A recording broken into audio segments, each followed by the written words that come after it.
Bienvenido a nuestro estudio de este miércoles. Con gran alegría les decimos bienvenidos. Hoy estaremos estudiando sobre la festividad de Hanukkah y le invitamos a permanecer con nosotros para conocer sobre esta festividad. En el año que estamos, recordamos que esta festividad es como todas las festividades hebreas, son móviles en nuestro calendario porque siguen el calendario hebreo que es lunar y no el calendario que usamos en lo normal, el gregoriano. Así que vamos a adentrarnos en Hanukkah. Comenzaremos leyendo Juan 10, 22. El Evangelio de Juan es el único lugar en el Nuevo Testamento y en toda la Biblia donde se hace una alusión a esta fiesta. ¿Por qué razón? Porque esta fiesta empezó a celebrarse en el año 164 antes de nuestra era. Por eso no está contenida en ninguno de los libros del Antiguo Testamento, pero sí está en el Evangelio de Juan. Leo. Dice: se celebraba en Jerusalén la fiesta de la dedicación, es decir, la fiesta de Hanukkah. Era invierno. Vamos a ver más adelante qué significa Hanukkah. Y es obvio que el versículo 22 de Juan se refiere únicamente a esta fiesta. Y para hacerlo más claro, agrega la frase final: era invierno.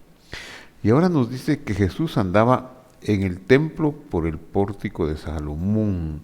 Jesús no dijo nada contra esta fiesta, no la calificó como para que no se celebrara, no dijo nada. Pero el hecho de que esté incluida la referencia de Juan 10:22 es muy importante, por lo cual es importante que nosotros conozcamos de esta festividad. Y eso es lo que vamos a hacer. Juan 10:22, haciendo un análisis más directo de este versículo, podemos decir que la fiesta de la dedicación en el texto griego, una vez más se muestra que el griego es un idioma receptor de conceptos teológicos e históricos hebreos, pues hace un esfuerzo para darle la cabida a esta festividad que no era de costumbre griega. Esta festividad se celebra generalmente en el mes de diciembre, invierno en el hemisferio norte. No es una fiesta de la Torá, pero es muy instructiva, como veremos. La historia de Hanukkah es muy interesante, así que la vamos a analizar. Si usted nunca ha oído de esta festividad, le invito a que preste atención, a que haga anotaciones y que aprecie lo que diremos de esta festividad. Haciendo un poco de historia, después de la muerte de Alejandro el Grande, que ocurrió en el año 323 de nuestra era, antes de nuestra era, los principales generales macedonios inmediatamente comenzaron a pelearse entre sí por el gobierno de las distintas partes del imperio. Varios de ellos trataron de establecerse como reyes. Se fundaron 3 dinastías principales: la de Ptolomeo en Egipto, la de Seleuco en Asia y la de Antígono en Macedonia y Grecia. Seleuco, o la dinastía seleucida, fue una dinastía siria fundada por Seleuco I Nicátor, quien gobernó entre el año 303 y el 281 de nuestra era. Algunos años más tarde gobernó Antíoco Megas entre el año 223 y el 187 antes de Cristo. Él conquistó la tierra de Israel y la anexó a su imperio, y así empezó a ser conocido el imperio griego en la tierra de Israel. Después de Antíoco,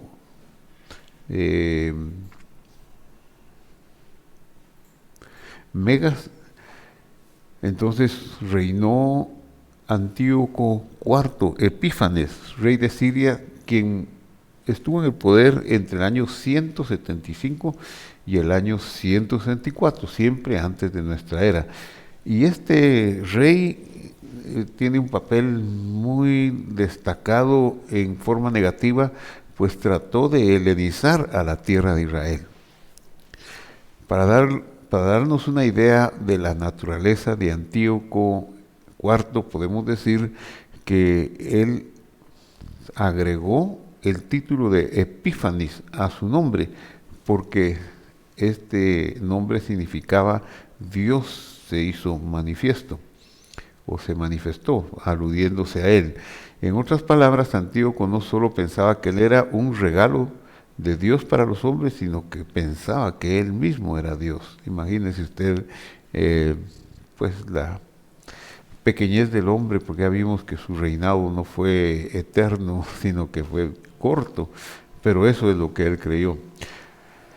Hablando un poquito sobre los griegos, el gobierno de los griegos en su imperio, ellos eran buenos gobernantes, brindando civilización y progreso a todo lugar que conquistaban. La cultura griega se expandió bajo el disfraz del iluminismo. Eran ecuménicos, tolerantes, nunca intentaban interferir con el servicio religioso de la población local.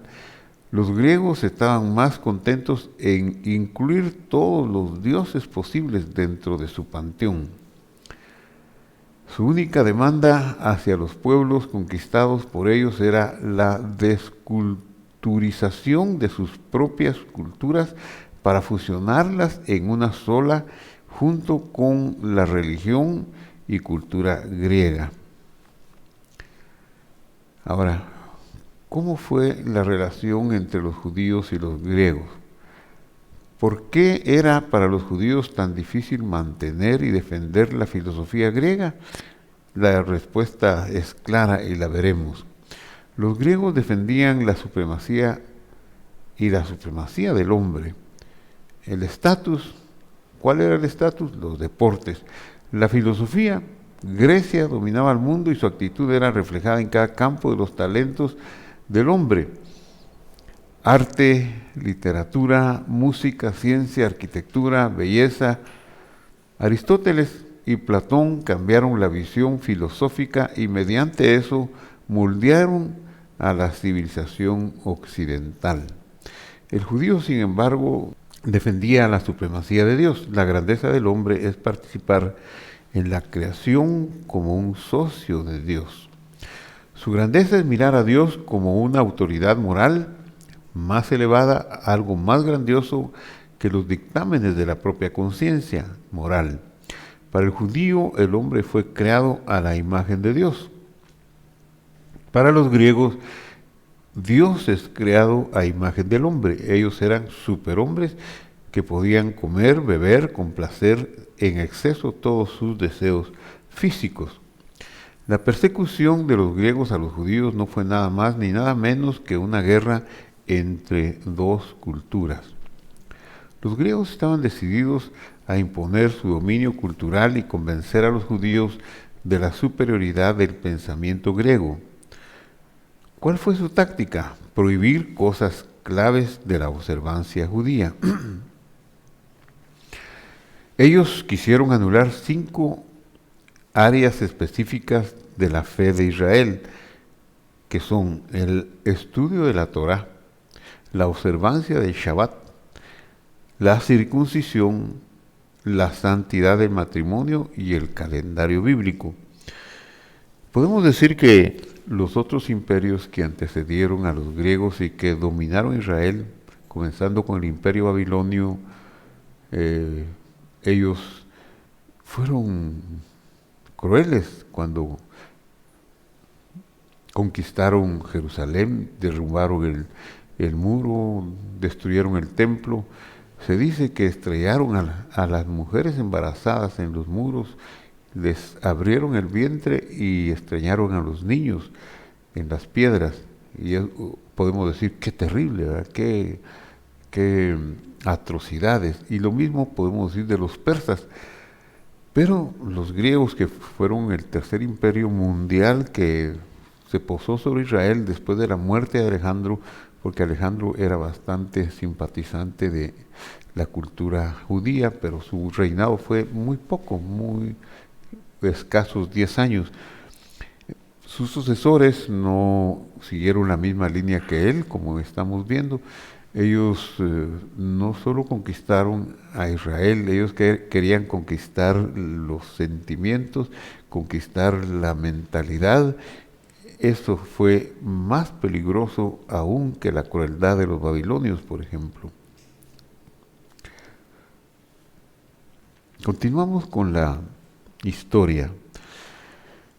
La comunidad judía estaba dividida respecto a este llamado de asimilación. Algunos vieron en la asimilación como una influencia positiva y modernista y la recibieron bien. En general hubo una polarización.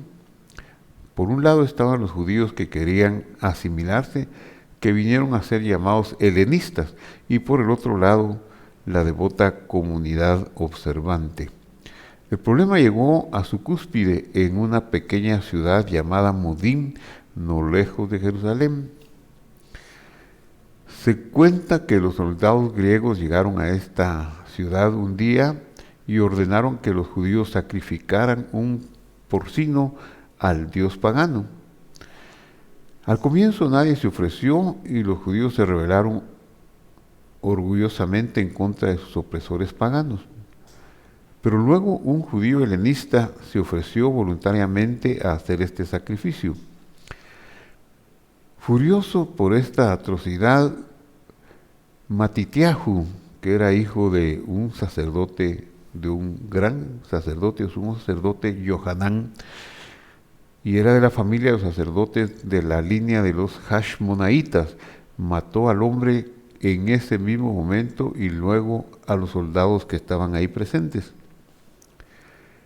Matitiahu, o Mateo, y sus 5 hijos se escaparon a unas cuevas cercanas y se convirtieron en el centro de una unidad revolucionaria. Es curioso y muy interesante saber que hace unos años, no muchos años, esta ciudad donde se originó la revuelta de los macabeos, la ciudad de Modín, fue refundada de nuevo, fue habitada de nuevo y hoy ha venido a constituirse en una ciudad muy importante en Israel, en el Israel moderno, que se cataloga entre más o menos en la 4ª posición después de las grandes ciudades como Tel Aviv, Jerusalén y otras ciudades importantes de Israel. Esta ciudad de repente cobró auge y es muy moderna, muy moderna. Pero volviendo a nuestra historia de Hanukkah, entonces los que se rebelaron liderados por Matitiahu, hijo de Yohanan, estaban preparados para pelear y morir para preservar el judaísmo, luchando contra los griegos, no solo militarmente, sino que también con su religión. Notemos que el nombre de la familia de Matitiahu, los Hashmonaim, los que fundaron una dinastía que vino a florecer como un estado independiente para Israel de más o menos 100 años, llamado los Hashmoneos o Hashmonai en hebreo. Se puede ver que esta dinastía, esta línea de familia de sacerdotes, en sus letras se han encontrado que tenían como el destino o el llamamiento para luchar contra los griegos y sus malvados decretos. Entonces hacemos una referencia sobre el nombre en forma de acróstico. Ja, Ja nos da la idea de Humash. Humash se refiere en el idioma hebreo a los 5 primeros libros de la Biblia, al Pentateuco o la Torá, en el sentido de que ellos restablecieron el estudio de la Torá. En esta época la prohibición de los gobernantes griegos fue tan severa que prohibió la lectura de la Torá. Y ellos, los sabios de ese tiempo, para cumplir con la ley, porque era con pena de muerte si se violaba ese decreto, crearon un sistema de leer los profetas y en lugar de leer la sección de la Torá que tocaba, como es sabido, la Torá se dividió en 54 porciones semanales para leerlas a lo largo del año solar. Claro, el año solar tiene 52 semanas, pero estas 54 porciones se acomodaban en su lectura a lo largo del año, ya que algunas semanas no se lee una, sino 2 porciones, y en en las fiestas se lee una porción de la fiesta en lugar de leer la porción semanal. Además, el calendario hebreo, al ser lunar, tiene un desfase de 11 días y un poquito y fracción, de tal manera que la luna, que es el que rige el calendario hebreo, se renueva cada 29 días y medio, a más o menos se renueva 12 veces en el año, llegando a tener en esa renovación a cubrir 354 días, y queda una fracción bastante fuerte o grande de 11 días. Por eso el calendario hebreo cada 3 o 2 años hace un ajuste, llamándose a ese año donde se hace el ajuste un año embolismal, un año embarazado sería en hebreo. Y lo que se acostumbra a hacer es agregar un mes más, es decir, un 13º mes. Por ejemplo, ahora que estamos en el 5782, debido a ese desfase de el año lunar con el año solar, la festividad de Hanukkah vino a caer en noviembre, es muy temprana la fecha. Generalmente esta festividad puede estar a la mitad del mes de diciembre, en los días de la Navidad cristiana, incluso a finales de diciembre. Pero por esa movilidad cayó muy temprano. Este año es un año embolismal, seguramente al finalizar el mes hebreo de Adar va a agregarse un mes más. Este sería un Adar 2, Adar segundo. Ese es el sistema para regular.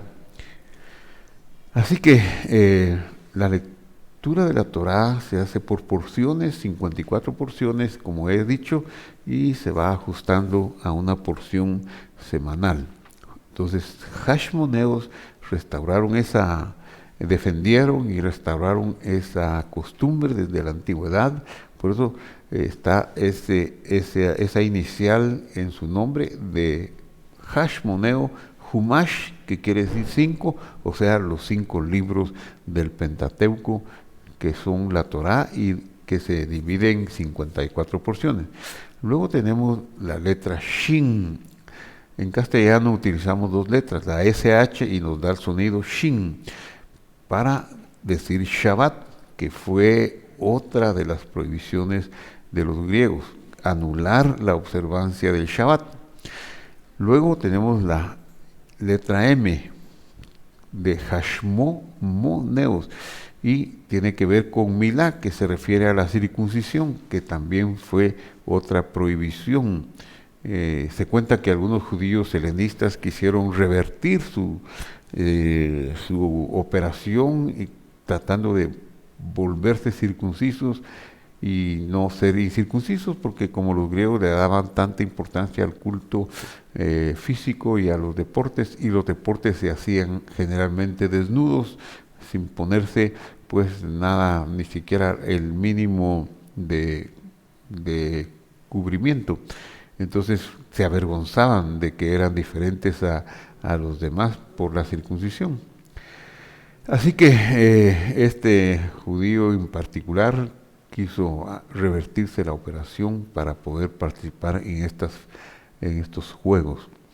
Luego tenemos la letra N, Na, de Hashmona, y esta letra es la inicial de la palabra Nashim.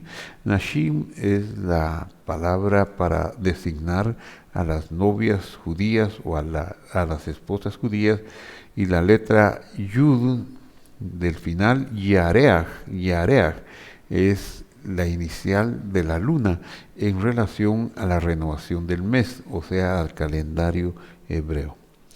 Bueno, estas son más o menos unas líneas generales del ambiente que llevó a la guerra entre los macabeos, que así se vinieron a llamar los hijos de Matitiahu, y los griegos. Entonces, la guerra empezó y ellos empezaron a tener algunas victorias muy grandes, muy asombrosas, porque era un ejército pequeño, guerra de guerrillas contra un ejército muy grande. Dice en el libro de oraciones, se dice, pocos contra muchos lucharon.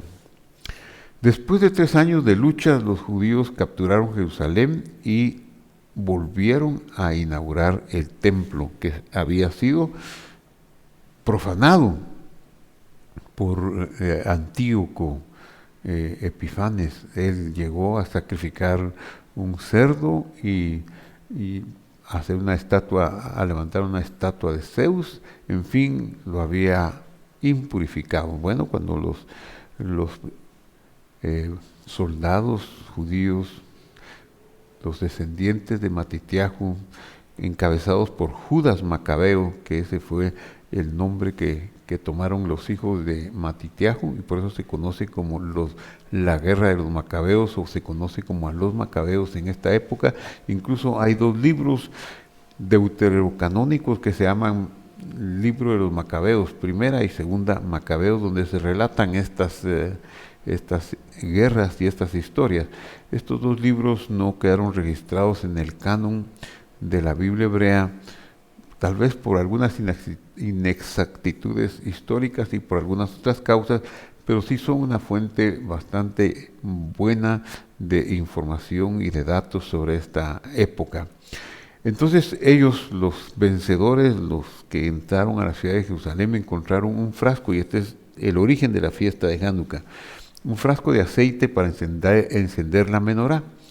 El mandamiento de Dios al pueblo de Israel era que el sacerdote encendiera el candelabro, en español, menorá en hebreo, era un candelabro de 7 brazos que tenía que encender al anochecer, y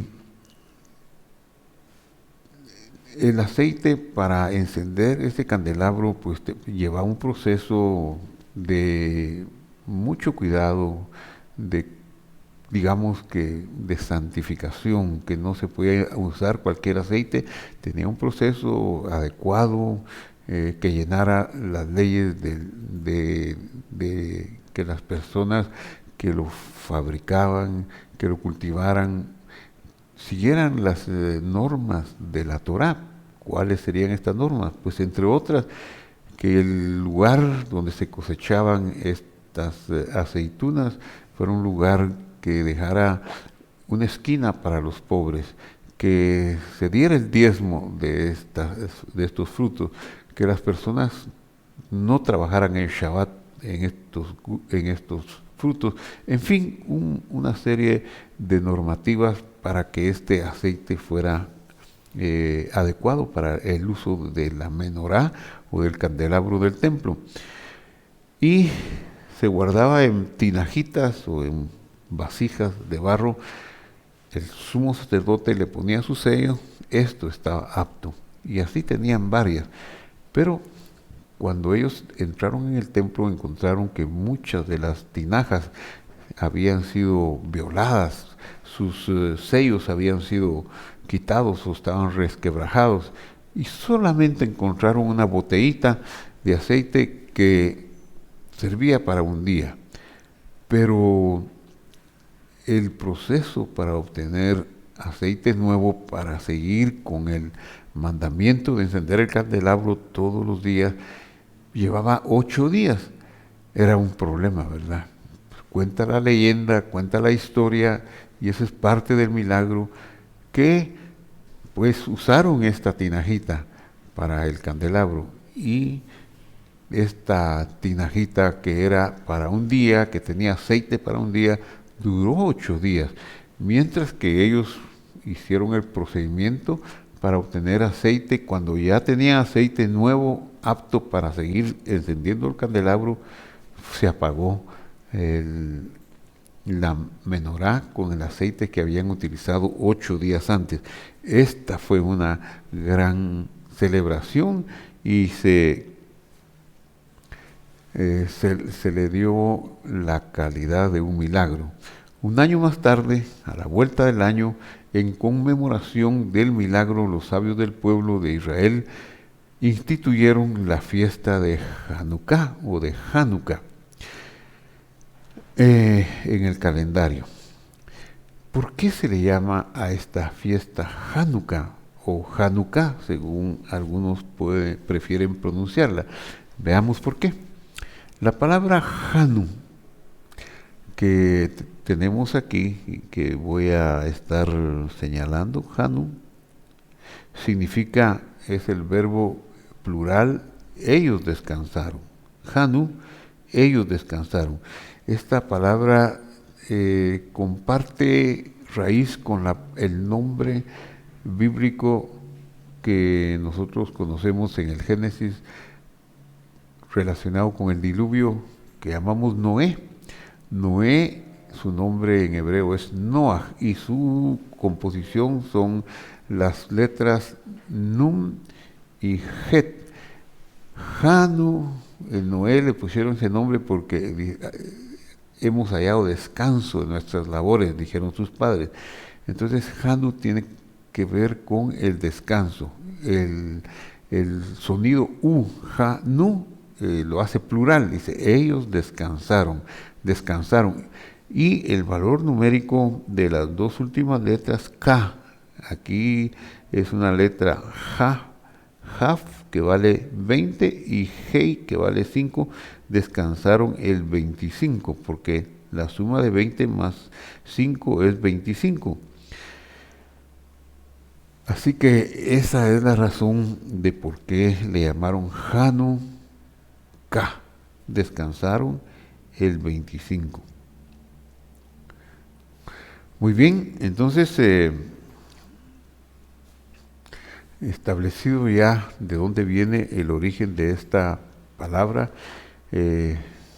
tenemos que recordar que el 25 del mes de Kislev fue cuando, después de muchas batallas, en ese día ellos encontraron el reposo, el descanso, y entraron al templo.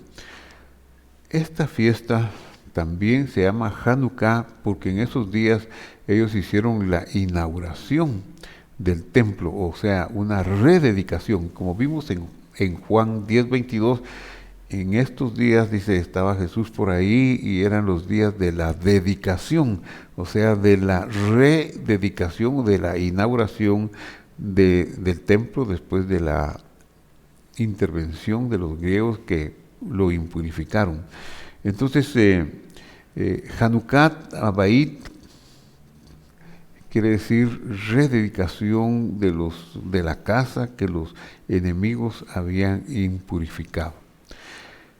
Esta es una fiesta nacional de la nación de Israel, aunque tenemos que decir que es más nacional de la tribu de Judá, porque a estas alturas que se dio la guerra de los macabeos ya no existía la nación de Israel como tal, sino que solamente la tribu de Judá y algunos pocos que se quedaron de otras tribus, la tribu de Judá y Benjamín, que fueron las que mantuvieron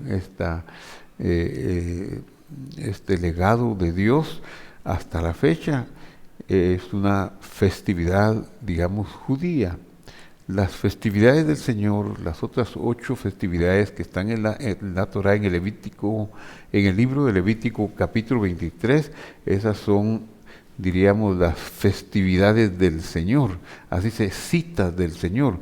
Pero esta festividad no es una cita propiamente del Señor, pero es una celebración de un gran milagro de Dios que se dio al respaldar a su pueblo, conquistando ante un enemigo muy poderoso, y sobre todo al dedicar el templo, que se diera el milagro de la duración de una cantidad de aceite que solamente duraría para un día y que durara 8 días. Es una fiesta admirable, tiene muchas costumbres, tiene muchas simbologías, simbolismos. eh,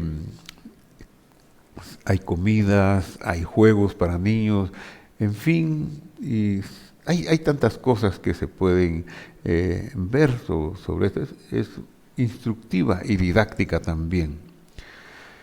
Así que también para nosotros, los que tenemos la fe en Dios, en el Dios de Israel, esta fiesta nos motiva a despertar nuestro compromiso con la Torá, como el pueblo judío hizo en aquel tiempo.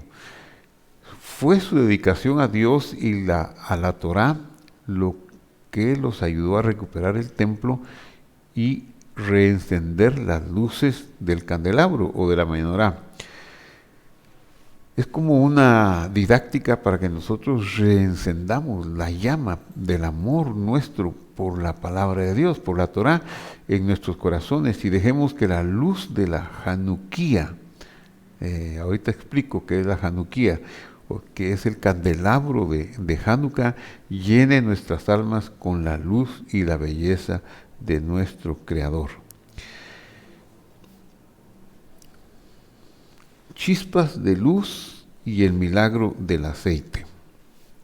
¿Por qué fue necesario que ocurriera el milagro del aceite? ¿Acaso la Torá no reglamenta que uno está exento de obligaciones de cumplir con un mandamiento cuando las circunstancias están contrarias y ponen en riesgo la vida de la persona?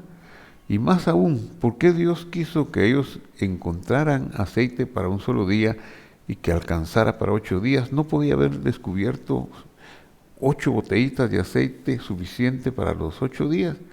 La respuesta es que el milagro de Hanukkah vino a demostrar cuán amado es el pueblo de Dios para Dios cuando quiere cumplir los mandamientos. Su amor por ellos es tan grande que hizo ese milagro en el aceite para que el pueblo de Israel pudiera aprender a servir a Dios. La falta de suficiente aceite para los 8 días alude al hecho de que aquellos que tenían que encender la menorá en el templo de Jerusalén carecían de una preparación espiritual apropiada. Pero de todos modos ellos encontraron un frasco con aceite para un día, pues ellos tenían una diminuta señal de la verdadera preparación, que significa hacer la voluntad de Dios. Es esa la señal que está escondida dentro de cada uno de nosotros. Si uno busca esa señal, seguro que la encontrará, y con la ayuda de Dios se expandirá y se dispersará hasta que se llene toda la persona, así como un solo frasco de aceite que alcanzaba para un solo día y que milagrosamente alcanzó para 8 días. Ahora quiero mostrarles lo que es una Hanukkía. Hanukkía es el nombre dado al candelabro que se usa en esta festividad, porque una de las formas de recobrar, digamos, que la costumbre que se adquirió más arraigada y generalizada en el pueblo de Israel, avalada por los sabios del pueblo, es rememorar esta fiesta con un candelabro de 8 luces. Y aquí en la fotografía y en la diapositiva usted puede ver que hay 4 luces de un lado y 4 luces de otro lado, y en el centro hay un candelero que está vacío, pero que obviamente vemos que está en la mano del que está encendiendo la Hanukkía. No es los sabios de Israel no permitieron que se hiciera, y bueno, y Dios tampoco lo insinuó, que se hiciera un candelabro como la menorá, como el candelabro del templo, porque los objetos del templo no son para hacerlos hoy en nuestras casas o en nuestras comunidades, en nuestras iglesias, y usar esos objetos son muy sagrados, y como el templo está destruido, no podemos como hacerlo en otro lugar que no sea Jerusalén, y eso se arreglará al retorno del Rey Mesías, quien restablecerá todas las cosas. Entonces vemos pues en esta Januquía que hay 8 luces encendidas, y esto hace referencia al octavo día de la fiesta. Digamos que hay dos costumbres, una costumbre que se enciende una vela en el día primero, costumbre mayoritaria. Otros acostumbran hacerla el encendido de la vela en el lado izquierdo y otros en el lado derecho. Se enciende una sola vela. La vela que está vacía y que la candela que está vacía y que está en la mano del que está encendiendo, esta es como una auxiliar, como una vela piloto que va a servir para encender las velas. Entonces, hay los que encienden la vela del lado derecho, esta vela le encienden el primer día, encienden esta vela. Luego el segundo día y todos los demás lugares candeleros están vacíos, solo se enciende una vela. El segundo día se encienden 2 velas y se enciende la vela del lado izquierdo primero y luego la del derecho. De manera que al octavo día se ponen todas las velas listas para ser encendidas, pero se empieza a encender con la vela piloto, que esa es la primera a encender, y con esta vela se enciende la octava, la séptima, la sexta, la quinta, la cuarta, la tercera, la segunda y la primera, de izquierda a derecha. Y entonces el octavo día, la última noche, al encender se completa el simbolismo de la festividad de Hanukkah. Esa es la costumbre más arraigada de esta festividad, encender las velas a la salida de las estrellas en el atardecer del día. Muy bien. Ahora quisiera tomar algún tiempo para hablarle de dónde podemos encontrar esta palabra Hanukkah en las Escrituras y tener un aprendizaje de ella. Hanukkah en las Escrituras la vamos a ver. La creencia de algunos eruditos es que cuando los hijos de Israel estaban en el desierto de Sinaí, Dios les había ordenado construir el tabernáculo, que lo terminaron el 25 de Kislev. Esa es la fecha en que comienza esta festividad. Haciendo cálculos profundos, se llega a la conclusión que en el mes hebreo de Kislev, que miles de años después sería el mes y fecha del 25 del mes, cuando entraron los ejércitos de los macabeos y tomaron posesión del templo y de la parte del templo de la ciudad de Jerusalén, pues coincide con la terminación del tabernáculo y con la primera vez que se enciende la menorá o el candelabro por parte de Aarón. Esa es la razón. En Deuteronomio 20:5 leemos: y luego hablarán los oficiales al pueblo, dirán: ¿quién ha edificado una casa nueva y no la ha estrenado? Que se vaya a su casa y vuelva, no sea que muera en la batalla y algún otro la estrene. Entonces, aquí quiero comentar algo muy importante. sobre Deuteronomio 25. ¿Quién ha edificado una casa nueva y no la ha estrenado? Y lo hermoso e interesante es que la palabra estrenado es Hanaku, Hanako, Hanako o Hanujó, Hanujó. Es de la misma raíz de donde proviene la palabra Hanukkah, o sea, de Hanaj. Y el significado es adiestrado, dedicar, estrenar o instruir. Por eso es que al tema de hoy le di el título de Hanukkah y entre paréntesis le puse adiestramiento, porque Hanukkah también lleva en sí el mensaje de un adiestramiento para que nosotros tomemos esa festividad como un ejemplo y lo apropiemos en nuestro corazón para encender las luces de la palabra de Dios en nosotros. En el Salmo 30 encontramos también que dice el encabezado del Salmo 30, cántico de Hanukkah, y el versículo 1, veamos lo que dice. El versículo 1 dice, Mismor Shir Hanukkah, lo que quiere decir es salmo, un canto de Hanukkah, Jabayit de David, un salmo para la dedicación de la casa o del templo de David.